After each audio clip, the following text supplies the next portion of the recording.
এ পর্যায়ে আমরা পূর্বের লেসন থেকে ভিন্ন কিছু বিষয় জানার চেষ্টা করব। পূর্বের লেসনে আমরা ডাটা ইনসার্ট, আপডেট, ডিলিট ইত্যাদি বিষয় দেখেছি। এ পর্যায়ে যেটি দেখব সেটি হচ্ছে কোনো টেবিলকে কিভাবে ডিলিট করা যায় কিংবা আপডেট করা যায়,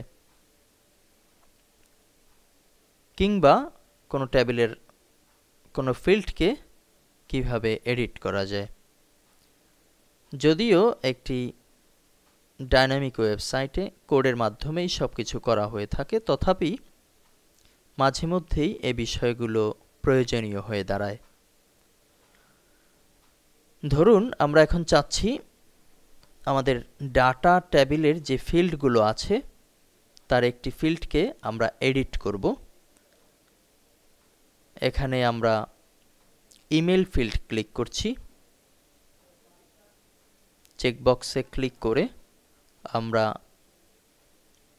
মাঝামাঝি অবস্থা থেকে চেঞ্জ অপশনে ক্লিক করছি।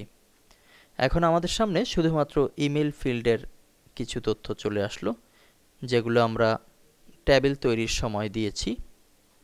এখানে আমরা যদি ইমেল বানানের কোনো পরিবর্তন করতে চাই, সাপোজ আমরা ইমেলের মাঝে একটি স্পেস, একটি ড্যাশ ব্যবহার করব, সেটি করে দিতে পারি। এখানে লেন্থ যদি চাই 35-এর জায়গায় 40 করে দেব, সেটিও করে দিতে পারি।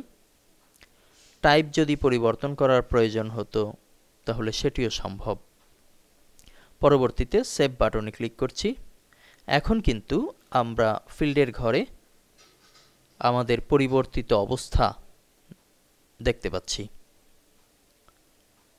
আবার আমরা যদি চাই এই টেবিলে ফিল্ড সংখ্যা 4-এর জায়গায় 5 হবে, অর্থাৎ এজ নামে একটি নতুন ফিল্ড যুক্ত হবে এবং সেটি হবে অবশ্যই নেইমের পরে, তাহলে নিচ থেকে দেখতে পাচ্ছি add 1 fields at end of table, এটি হচ্ছে টেবিলের শেষে বসবে। এটি দিলে অ্যাট বিগিনিং অফ টেবিল সেটি হবে। আর নিজস্ব কোনো চয়েস, কাস্টমাইজ সিস্টেম ব্যবহার করতে চাইলে আফটারে ক্লিক করে নেম সিলেক্ট করে দেব। পরবর্তীতে গো বাটনে ক্লিক করলে আমরা ফিল্ডের নাম দেওয়ার সুযোগ পাবো। আমরা লিখছি এজ, এটি ইন্টিজার এবং লেন্থ দিচ্ছি 5। সেভ। এখন কিন্তু প্রিভিউতে দেখতে পাচ্ছি নেমের পরে এজ নামে একটি ফিল্ড নতুনভাবে যুক্ত হয়েছে। আবার যদি কখনো এমন করতে হয় যে কোনো একটি ফিল্ড ডিলিট করতে হবে, সেক্ষেত্রে আমাদেরকে নির্ধারিত ফিল্ড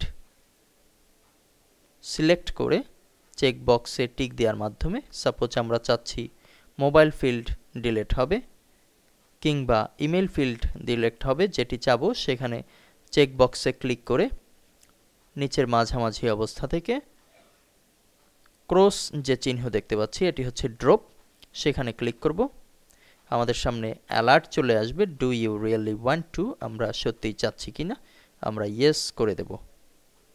এখন কিন্তু ফিল্ড সংখ্যা আগের মতোই 4টি হয়েছে, আইডি, নেম, এজ, মোবাইল, কিন্তু ইমেল নামে যে ফিল্ড ছিল সেটি এখন আর নেই।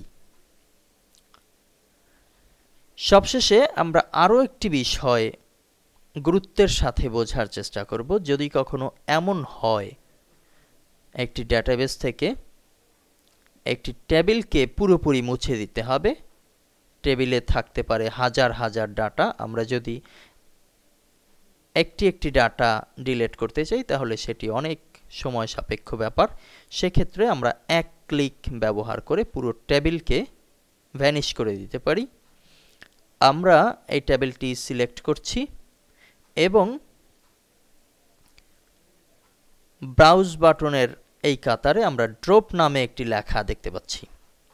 তার আগে আরও একটি বিষয় আপনাদেরকে জানিয়ে রাখছি, আমরা যদি ডাটাবেজের ডাটাকে ডিলিট করতে চাই সেক্ষেত্রে এমটি ব্যবহার করতে পারি। আমরা একটু ব্রাউজ করে দেখছি, এখানে ডাটা সংখ্যা এই মুহূর্তে আছে 1। আমরা কোনো প্রকার চেক বক্সে ক্লিক না করে একটি দুটি যাই থাকুক না কেন এমটি অপশনে ক্লিক করব। ওকে, এখন কিন্তু আর ব্রাউজ বাটন কাজ করছে না, এটি এমটি হয়েছে, পুরোপুরি খালি আছে, কোনো ডাটা এখানে নেই। এ পর্যায়ে আমরা ড্রপ বাটনে ক্লিক করতে পারি যদি আমরা চাই আমাদের নির্ধারিত টেবিলকে ভ্যানিশ করব। আমরা ক্লিক করছি ড্রপ। আমাদের সামনে অ্যালার্ট চলে আসছে, আমরা সত্যিই চাচ্ছি কিনা। ওকে, আমরা কিন্তু বাম পাশে বরিশাল ডাটাবেজের সামনে এই মুহূর্তে আবার 0 লেখা দেখতে পাচ্ছি, কোনো প্রকার টেবিল এর মাঝে নেই। ধন্যবাদ।